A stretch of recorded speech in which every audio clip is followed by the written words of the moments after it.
Hello, welcome to Miniature Realms. My name's Stuart.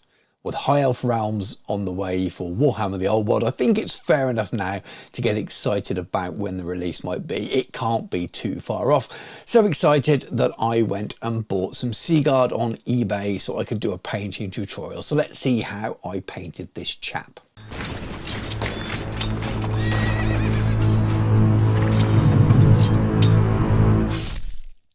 Miniature Realms is proudly sponsored by Counter-Attack Bases. They stock a wide range of counters, gaming aids and movement trays for multiple game systems and offer custom items to suit your club, your event or even your podcast or YouTube channel. Check out the link in the video description. The Sea Guard miniature in today's video debuted in the Island of Blood starter set back in 8th edition, along with lots of Skaven and other things that are also returning as well. But with the release of High Elf Realms, we see them again now coming in larger sets, retooled slightly, I believe, with some extra command, that kind of thing, so you get more in your box as well.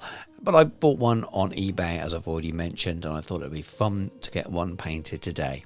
It's all cleaned up, primed black, ready to go, and I am going to be using an airbrush for the initial stages here. If you don't have an airbrush, a good clean prime white will do a decent job. Now, I'm going to start with Gravestone Blue from Two Thin Coats. If you're using an assistable range, something like Fenrisian Grey would be the closest match. I'm giving it a bit of a Zenithal, a heavy Zenithal layer with this grey, and it's got a lovely blue tone to it, and the reason for that will become more apparent as we move on through the rest of the miniature. But I want to do loads and loads of heavy lifting with these two airbrush layers. First, this grey here, almost completely covering the miniature apart from leaving a little bit of black in the undercuts and in the recesses. You got a nice shade on there, so on this nice smooth coat pretty much all over, but I am focusing top down to really leave those shadows in.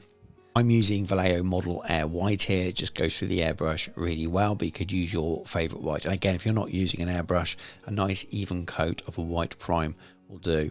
But by doing this method again, also from top down, adding to that grey colour, I want to have a really nice smooth white finish that will become almost the top highlight for certain areas of the miniature. It's a great way of saving time and producing a nice clean smooth white rather than taking ages layering it up, which can take a very long time and can be very hard to get a smooth finish. And you might not be able to see this exactly here with the lighting for the camera shot, but this is a nice smooth white with lots of that bluey grey showing in places as well, which is the perfect basis. This is Pilar Glacier. It's a contrast paint and it's incredibly thin. The pigment is very light in it, so I've got this on my wet palette, but I've not thinned it at all. I'm just keeping it moist on there and giving it a little bit of control. And what I'm doing here is adding it to the recesses to shade that white. I want to leave the white on the top area, so I'm not slopping it all over the way you often would with a contrast paint. I'm using this as a glaze. In fact, this contrast paint is so thin you could almost call it a glaze anyway. It's thinner than some of the glazes that Games Workshop used to make when they sold those wonderful glazes on their own. And I realise they don't have them anymore. They don't really need them with their wide range of contrast paints, but just trying to give you an idea of how thin this paint is, but it is brilliant. Sometimes you'll get contrast paints, and if you're trying to use them traditionally, slapping them over as a one coat job, there's paints like this in the range, you think, well, this doesn't really cover that well, what's it for? But when you start using contrast paints in different ways like this, and you can see that it works as a perfect glaze, then you find your uses for them. I continue to work my way around this miniature, adding where there would be a bit of a shadow. So underneath the armour on the shoulder here, it's casting a bit of a shadow. Obviously in the recesses of the folds of his clothing, around the top, around the waistband, which you saw me doing a little bit earlier on. I'm also adding it on the shield around the raised emblem, so that's going to be a different colour, but I want a bit of that blue kind of shading or shadowing in there as well. So I'm again lightly glazing it around, letting it flow into those recesses so that later on when we highlight around it and add other colours, that blue will still remain and you've got this beautiful kind of white with blue in the recesses, the kind of thing you see on a lot of high elf artwork. Staying with contrast, this is Talasar blue, and it's a very vibrant blue, a little bit brighter than Assaman blue, and again, this is just fantastic for what we need for this kind of colour. Now there are a little bit of trim on the armour, and he's got this lovely sash as well, and I think this blue's just perfect for it. Not only is it thin enough that you get a nice sort of highlight showing through over this very almost white miniature now anyway, it does run into those recesses as well, but it's just a perfect colour match for the kind of the palette that I'm going for. There's not a huge amount of this blue on the miniatures. You've got this big sash that goes around the shoulder and runs down underneath his bow. You've also got a little bit of trim around the bottom of the sort of armour plates, or the more fabric areas around it. So it's worth taking your time here. The danger painting like this is that you spill it on that white, so getting that white almost finished in the first place and then doing all the rest of the painting is a little bit perilous. So some people would still prefer to paint the other way, but I think if you've got the control with your brush, it definitely saves time doing it this way around and just tidying up the white at the end rather than leaving the white to the end and spending ages doing layer after layer. This is Amarth Blue and Hindi Blue from the Scale 75 Fantasy range. I don't use these very often, they're very nice paints, but I just didn't have anything light enough in my current Vallejo range or in my Two Thin Coats range, which is my favourite at the moment. So I'm not going to give you Citadel equivalents here. And I may even look to change these paints when I get around to painting this as an army, which is my plans in the future, but I will try and match them as close as I can with Two Thin Coats. But these were perfect. So a little bit on the wet palette, using the darker tone first, just over those raised areas on the fabric, and then a bit of a 50-50 mix between the two paints for that top highlight.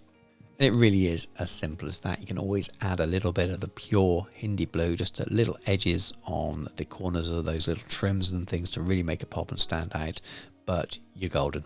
Back to contrast paint again, and we have Blood Angels Red, my go-to red for most things these days. And we've got this raised kind of dragon, this sea dragon emblem on this shield. I wanted to make sure that it was red and really stood out from the white and from the blues, and it's very much in line with all the studio paint jobs and all the artwork we've seen for years with Games Workshop High Elves. Again, I'm taking my time here and trying to be careful that I don't spill that red onto that lovely white, because it would take a little bit to clean it up. So back to Two Thin Coats and Sanguine Scarlet and Demon Red, which would be Mephiston Red and Evil Sons Red if you're looking for Citadel. And those are my two highlights for this. So I go through with the Sanguine Scarlet, which is very similar to that Blood Angels Red, really, just ever so slightly lighter. So I'm just kind of filling it into the centre areas, or picking where the light is coming from. And as we move on to that Demon Red, I'm focusing just a few lines here or there on the sort of the fins or the edges of the scales across the eyes and the features of the face of that dragon. But again, it's just an emblem on a shield, so I'm not spending an awful lot of time on it. Contrast again, and we have Garagak Sewer, which is a really nice warm mid-brown, but not too red. A lot of people will have seen my recent videos when I'm using Cygor brown as my go-to kind of leather. This is a different kind of leather, more of a tan leather base, and over the white miniature it really shows through those highlights quite well already. So in areas like the boots, you really could just leave them, especially if you are going to weather the bases and things like that, but we will come back and highlight later on as well. There's a few little other areas as well. The handle of the bow, I've decided to use this for the colour there. It's also got a little bit of strapping around the belt, just a tiny bit of belt showing, and the leather gloves, which I've decided to match his boots. Now we have Gizmo Fur and Manticore Ochre from the Two Thin Coats range, and again you're looking at XV88 and Tau Light Ochre if you're looking for a match, and they become the highlights for that Garagak Sewer very, very nicely. So the Gizmo Fur or the XV88, just using that first, and that's the main highlight, picking up the raised areas on the boots, and I'll move on and do the same on the knuckles and on the edges of the gloves. And then we move on to the Manticore Ochre, which is that little bit lighter. I mix them together 50-50 first, and just do a slightly thinner line, classic layering, highlighting. And if you really want to have that real pop at the end, you can just go pure Manticore Ochre, but I didn't really do that here. I didn't feel it was needed. Now to a tried and tested skin recipe of a contrast style flesh, in this case Guilliman, and a purple and a red, and I've actually got Leviathan purple here, trying a different one, and Vulpus red. The idea is you use your contrast flesh paint, whether that's a Citadel contrast paint or another speed paint alternative, and this is a mid-tone over a Zenithal almost white miniature, and you get a nice even skin tone. It works very well when you don't have very large areas of skin, when you've got small areas like this. A nice thin layer, but enough so it runs to the recesses a little bit, and you get a nice skin effect anyway because it's going over that Zenithal base. And then after that we'll go in with the purple colour, add it into the eyes, adding it around the edge, basically anywhere there's a shadow, add it around the edges where the glove meets the arm, that kind of thing. And then just to warm up the tone a little bit of that redder colour. Now the purple and the red are quite often thin, so that they don't completely obliterate the flesh colour that's there, so you're very much glazing those on.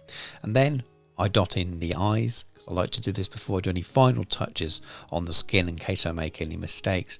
And then to finish off, I like to return with a normal skin colour. This is Elven Skin from Two Thin Coats, and I'm just adding a little touch to the nose, a little touch to the bottom of the chin, and then across on the cheekbones in this case, a little bit on the elbow as well. If he wasn't wearing gloves, there'd be on the fingers and knuckles as well. And again, back to contrast paint, and we have contrast skeleton horde. I'm using this on the spear shaft. I like the studio paint job, and there's quite a light coloured wood there, and because we've got that Zenithal painted miniature which is very white based, this is a great colour to use. You can apply a little bit thicker around the hands, around the areas where you want it to be a bit darker, and it layers on really nicely, but it also shows that white through quite well. It doesn't tend to pool or streak, so you've got a nice overall effect. And again, you can leave it like this afterwards if you wanted to, but we'll come back and do some highlights on it. I should say I've also used this on the bow as well. In order to get my highlight colour, I'm mixing that same skeleton horde with some ivory tusk, which is a creamy off-white colour. Use whichever you've got in your collection. This one's from Two Thin Coats, and it's great. So it's a bit of a 50-50 mix on the wet palette at the moment, and the contrast paint thins the ivory tusk enough. You don't need any more water or anything. And I'm just very gently layering up just where the light hits towards the top. It's such a subtle highlight. You can run your brush along on its side and it just lightens it enough to tidy it up. And then after that I just go to a bit of pure ivory tusk, just again for that sort of final pop highlight, and you get a really nice effect, and it couldn't be simpler. And of course it had to be contrast Iyanden yellow. For the hair, we just had to have a bright blonde hair on this elf to really stand out against that blue, against that white, against that silver armour that we're going to be painting a little bit later on. This paint is great. It's not as dark as the Nazdrag yellow, so it doesn't look quite as ochreish. I wanted it brighter, but it runs into the recesses so well that you really could just leave it at one coat like that and it will still look great. And while we wait for that yellow to dry, we've got a Kellan green contrast paint, which is this beautiful sea green colour, which is perfect for Sea Guard. We've got a few little designs on the miniature that we want to pick out, a few little details. We've got this sea that's at the bottom of the shield that rises towards some embossed waves. And what I want to do is create a gentle fade where it's darker at the bottom and gets lighter towards the waves at the top, the white horses, the little crest of those waves. So I'm going to build this up slowly with layers of this contrast paint. It does streak a little bit, this colour, so I need to be a little bit careful to let it dry and build up multiple layers. Some paints you could just whack them on in one go and then feather out. This doesn't behave quite the same way, so if you are following on at home, do take your time with it. There are also these wave details around the bottom of his flowing robes here, just before you get to those blue sort of edges. And again, I'm just gently painting in with the tip of my brush the blue for the sea green, leaving a little bit showing on the crust of the waves that are there as well. It doesn't have to be super neat, because we are going to come back with white at the end and just tidy up the edges of those waves. Final place I'm using this colour is on this seaweed, this decorative seaweed effect that's on the tops of their spears. And this paint is so good I don't even highlight it, to make sure I've got a nice even coat so that it really runs into that recess in the middle. It's just running away from the edges, and it's great. You could highlight it if you wanted to, but I don't end up doing it on this miniature.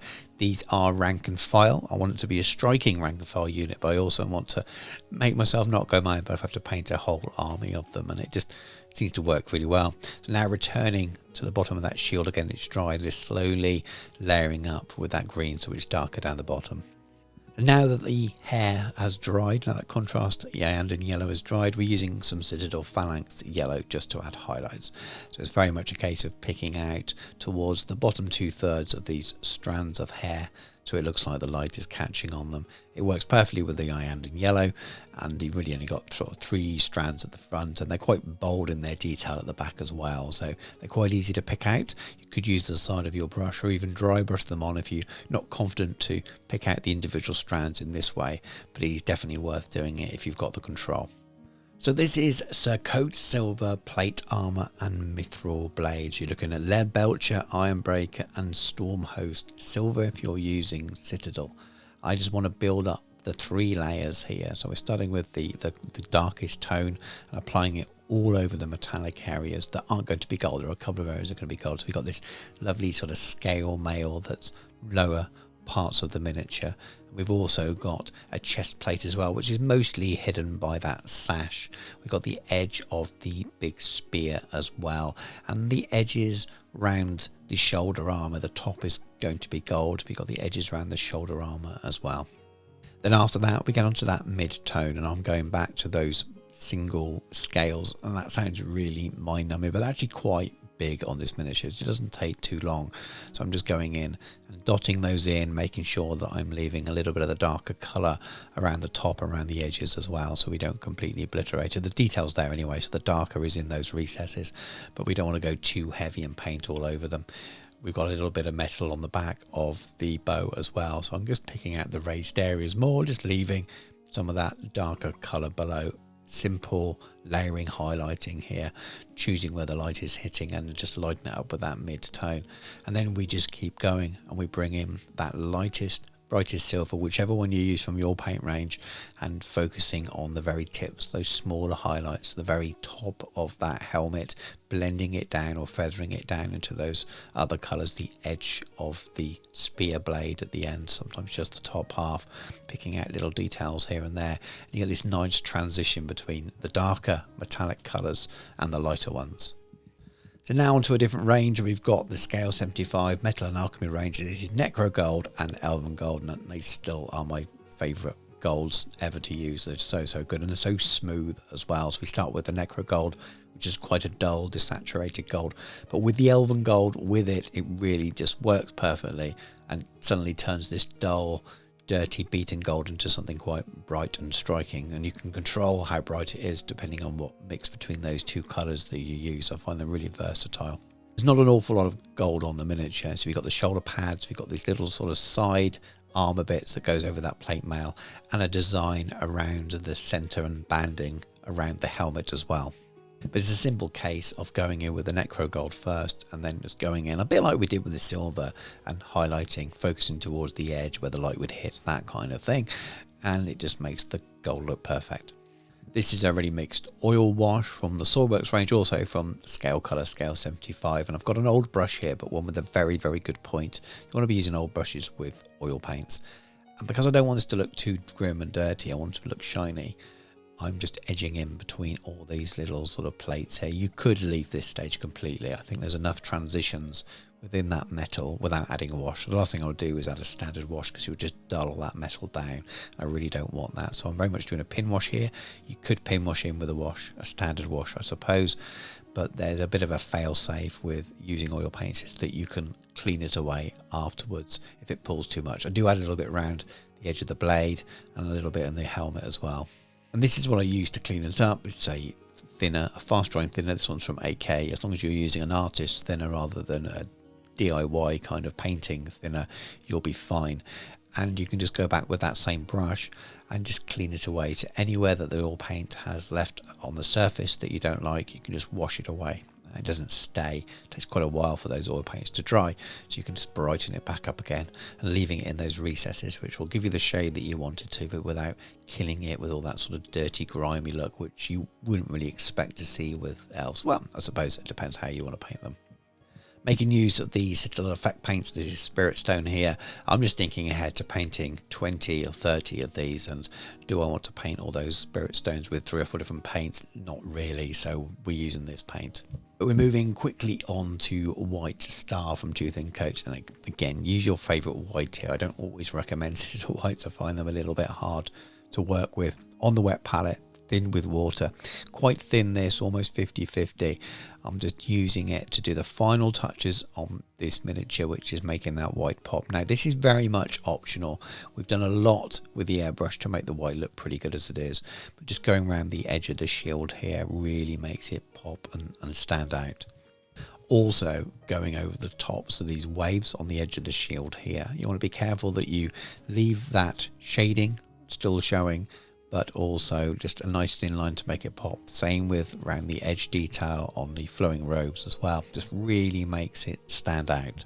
Then as the final touch, just some thin edge highlights down those most prominent edges of the robes at the front. Just really makes it stand out, makes it look a lot cleaner, but it is fine without, so don't feel you need to go and do this if you've just mastered the airbrush stage and adding in the shades with those glazes. That definitely saves you a lot of time. This is adding more time at the end you don't actually have to do, especially if you are painting a whole unit of them. Now it's time to finish the miniature off, just adding the basing effect and things. And I've got a pretty standard basing effect that I'm using across most of my armies, so they match my terrain and they look good together on the tabletop and that kind of thing. But again, if you do want to know about any of the materials or any of the things I'm using at this part of the video, just pop a comment below. I'm happy to answer any questions. Nice black rim around the base, which is my favorite way of doing it, and he's done. And I really enjoyed that, and looking forward to painting a whole unit of them. I think it was back before the game launched that I painted a 4th edition High Elf Bowman, and you can look out for that tutorial. I'll try and remember to pop a link in.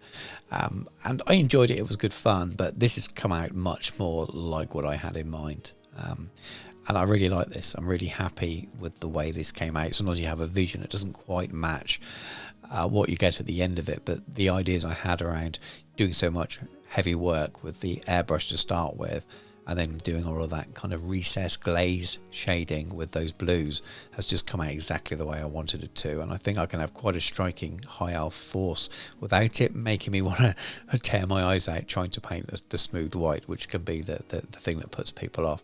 So hopefully you've enjoyed that and found some of the tips and things, or some of the methods I've used, useful, and maybe you'll try them out. So make sure, if you are planning to, let me know in the comments below. But I really enjoyed this, looking forward to painting up a unit or two of these and working on a small Sea Guard force and all the other miniatures that are going to come out soon. Thank you very much for watching. I've forgotten how much I love those miniatures back from the Island of Blood days when I owned them the first time round, and I did have a small force then, and I really think they stand up so well now. And I'm excited to paint some more and work on a small High Elves force. I'm very much a Dwarf player and an Empire player, but unlike some Dwarf players, and I know it's sacrilege, I do like High Elves as well, and I think I will be collecting a small force, maybe just 1,000 points or so, but we'll see how it goes, and we'll see what those armies of infamy look like when we finally get our hands on the rules. But anyway, I hope you've enjoyed the video. If you have, please comment below, please like the video, subscribe to the channel if you haven't already done so. All those things really help me out. If you'd like to help me out even further, please do check out the links in the video description, including my affiliate links and the channel sponsor, Counterattack Bases. And if you'd really like to support me, you can always check out my Patreon as well, which is a really great way of helping me afford to keep making videos like this. But thank you very much for watching. Take care, and I'll catch you soon.